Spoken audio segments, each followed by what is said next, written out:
Hi everybody, today is the first lecture of chapter 7. I did find that some of the information is repetitive and that you've already seen it in other chapters, so feel free to skip over it, or if you like, you can use it as a review. Where do we find, what types of energy is used where in the tissues? Well, we know in adipose tissue that there's an infinite capacity to store fat. The cells can grow and grow and grow. When it's catabolized, they're released as fatty acids. In the brain, glucose serves as a primary fuel, and for erythrocytes, they rely exclusively on glucose as their fuel source. So again, you've got to consider where you are in the body, and that will determine what fuel source is primarily used. I want to talk about the fed-fast cycle. So there's 4 states of the fed-fast cycle. The fed state lasts approximately 3 hours after you've eaten a meal. There's a post-absorptive state, and that is categorized as 3 to 18 hours following your meal. Your food should be fully digested approximately 18 hours after eating. The fasting state is anywhere from 18 hours to 2 days without additional food intake. Starvation is classified as a long-time fast, and the fully adapted state of deprivation, it's defined as such if it lasts more than 2 days. So if you go 2 days without food, you're considered to be in starvation state. Now for this fed state, the first fuel source is obviously glucose, and that's going to happen in the liver. And 2/3 of that will end up in the systemic circulation, headed to various tissues of the body. The glucose that's not put into systemic circulation may enter glycolysis, or it may be converted to glycogen. So this is after we're eating. This is how the fuel source that the foods that we've consumed, they've been digested. This is how they're utilized. If you consume more than you need, in other words, you've exceeded your liver's capacity to store glycogen, the hepatocytes are full, then that extra glucose will be converted to fatty acids. So those adipocytes will start filling with triglycerides. And again, the body, the systemic circulation will deliver those adipocytes via the lipoproteins that we talked about. The post-absorptive state, hepatic glycogenolysis provides glucose to the blood. So it's now been a period of time since you've eaten, 3 to 18 hours after you've eaten. Lactate will serve as a carbon source, so lactic acid. Gluconeogenesis is going to start if necessary. So might be making glucose from other sources such as amino acids or fatty acids. If you fasted overnight, so maybe you're having your lipid profile drawn in the morning, everybody loves to do that. You can't have coffee, you can't do anything until you have that blood drawn. That's why you go to have your labs drawn in the morning, and there's a line out the door because everybody wants to get their blood drawn so they could go get coffee and breakfast. So at this point, about 12 to 15 hours, all of your glycogen reserves are tapped out. They're gone. They're depleted, Amino acids will then next be the primary fuel source. That's where the body will turn next. Glycerol and lactate will be used for gluconeogenesis. Again, you've depleted your glycogen stores, the body's moving on to the next fuel source. Ketone formation will start, and unfortunately, you'll start breaking down lean skeletal tissue, and nitrogen, you'll have nitrogen.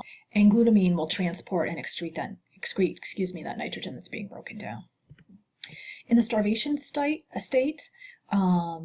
protein sparing will occur, because if it doesn't, you would catabolize your organs, which are made of protein. So your visceral organs, your heart, your lungs, your diaphragm, those are made of protein, so you don't really want to digest those. So there'll be a shift from gluconeogenesis to lipolysis. So the body will start using fat as a fuel source.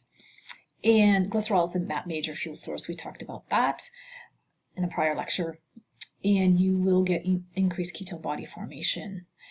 And after ketosis will kick in after oxaloacetate depletion.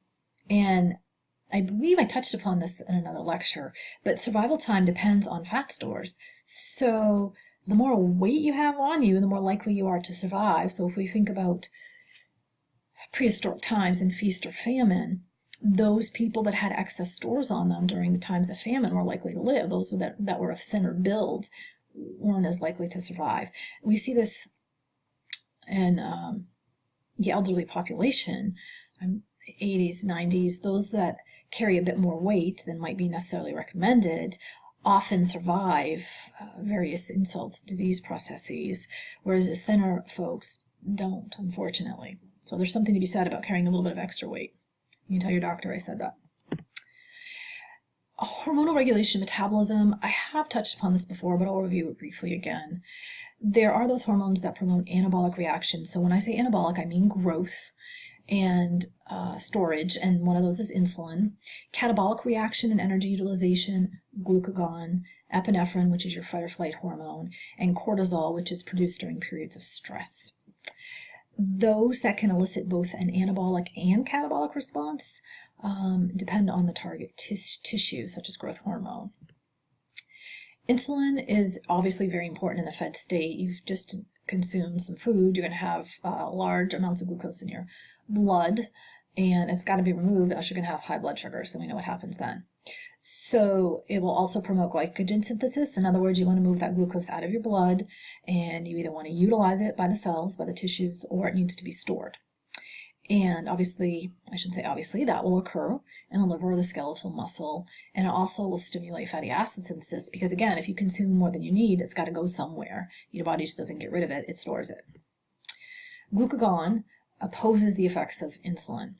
So when you're not eating or you're fasting, glucagon will promote glycogenolysis.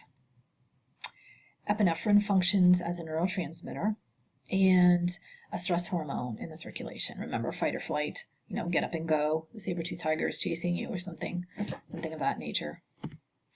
Cortisol is released in response, I'm sorry, I have a little fuzzy or something from my sweater on my face, in response to low blood sugar levels. It stimulates gluconeogenesis and glycogenesis in the liver. So it's also associated with stress. There's increased levels of cortisol with stress. Growth hormone actually stimulates lipolysis and release of fatty acids from visceral adipose tissue. So we see increased levels of growth hormone with exercise. And if you look at what happens, that's a good thing, because if you have any adipose tissue covering your major organs, we talked about how having that apple shape is detrimental to your health. It will actually decrease those fat stores in that area. And it causes your liver to actually increase triglyceride uptake and catabolism. And that concludes the first lecture of Chapter 7, and we have one more after this. I will see you then.